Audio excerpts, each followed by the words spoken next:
محترم سامعین کرام، قرآن کریم کو ترتیل اور درست قواعد کے ساتھ پڑھنا ہر مسلمان کی ذمہ داری ہے۔ اکثر مشاہدے میں آیا ہے کہ چند مخصوص مقامات پر وقف یعنی ٹھہرنے کے دوران تلاوت کرنے والا تذبذب کا شکار ہو جاتے ہیں، کنفیوز ہو جاتے ہیں۔ دیکھیں، یہاں پر خالی یا ہے اور یہاں پر تنوین یعنی دو زبر ہے، تو یہاں پر وقف کرتے ہوئے اس یا کو پڑھیں گے یا نہیں پڑھیں گے، کیونکہ یا تو خالی ہے، یہاں پر نہ زبر ہے، نہ زیر، نہ پیش۔ اسی طرح یہاں پر دیکھیں، یا خالی ہے، تو یہاں اس آیت پر اگر ہم وقف کریں گے تو جزم دیں گے یا پھر یا کو پڑھیں گے یا نہیں پڑھیں گے، اور یہاں ہا کے اوپر دو زبر بھی ہے، تو کس طریقے سے یہاں پر وقف کیا جائے گا؟ تو بہت سارے لوگ وقف کرتے ہوئے ان پر غلطی کرتے ہیں۔ اسی طرح دوستو، یہاں پر اگر ہم وقف کرتے ہیں تو یہاں پر خالی الف ہے، اور خالی الف پر زبر زیر پیش کچھ بھی نہیں ہے، تو اس الف پر کیا لگائیں گے؟ تو یہاں پر بھی اکثر لوگ غلطی کرتے ہیں۔ تو آئیے سورہ طٰہٰ کی روشنی میں ان پیچیدہ مسائل کو آسانی سے سمجھتے ہیں۔ دیکھیں، یہ سورہ طٰہٰ کی آیت نمبر 85 ہے۔ یہاں پر یا کے اوپر تشدید ہے، تو جب ہم یہاں وقف کریں گے تو را کو یا میں ملائیں گے اور یا پر تشدید پڑھیں گے، یعنی تھوڑا زور یعنی دباؤ دیا جاتا ہے تاکہ تشدید کی آواز واضح ہو، جیسے وَأَظَلَّهُمُ السَّامِرِيِّ۔ یہ صحیح طریقہ ہے۔ اکثر لوگ یہاں وقف کرتے ہوئے یا کی تشدید کو گرا دیتے ہیں اور اسے السامری ساکن پڑھتے ہیں، جو کہ غلط ہے۔ درست طریقہ ہے وَأَظَلَّهُمُ السَّامِرِيِّ۔ امید ہے کہ آپ سمجھ گئے ہوں گے۔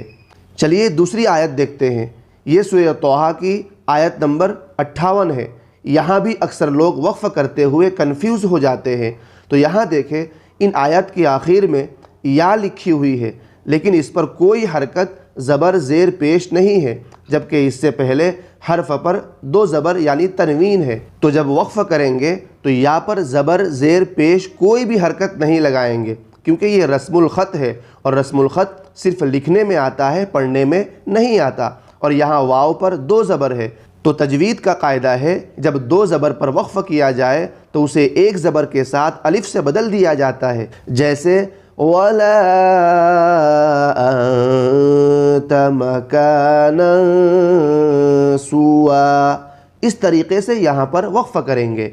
اسی طرح سے یہاں آیت نمبر 59 میں دیکھیں، یہاں پر بھی خالی یا ہے، تو اس یا کو نہیں پڑھیں گے، اور یہاں ہا پر دو زبر ہے، تو بالکل اوپر والے کی طرح یہاں پر بھی دو زبر میں سے ایک زبر کو الف سے بدل کر پڑھیں گے، جیسے وَأَن يُحْشَرَ النَّاسُ ضُحًى۔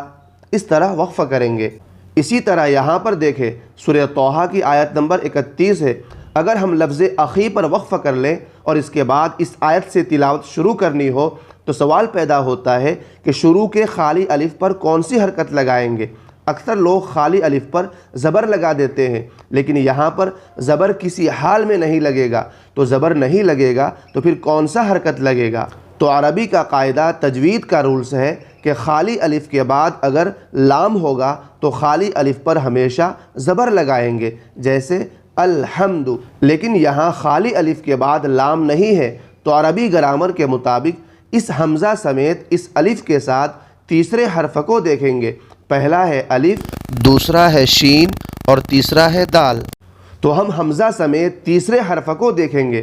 اگر تیسرے حرف پر پیش ہوگا تو یہاں حمزہ پر پیش لگائیں گے، اور اگر تیسرے حرف پر زبر یا زیر ہوگا تو ہم یہاں پر حمزہ کے نیچے زیر لگائیں گے۔ یہ عربی کا قاعدہ ہے۔ تو سنیے کیسے پڑھیں گے۔ ہارون اخی، یہاں وقف کر دیا۔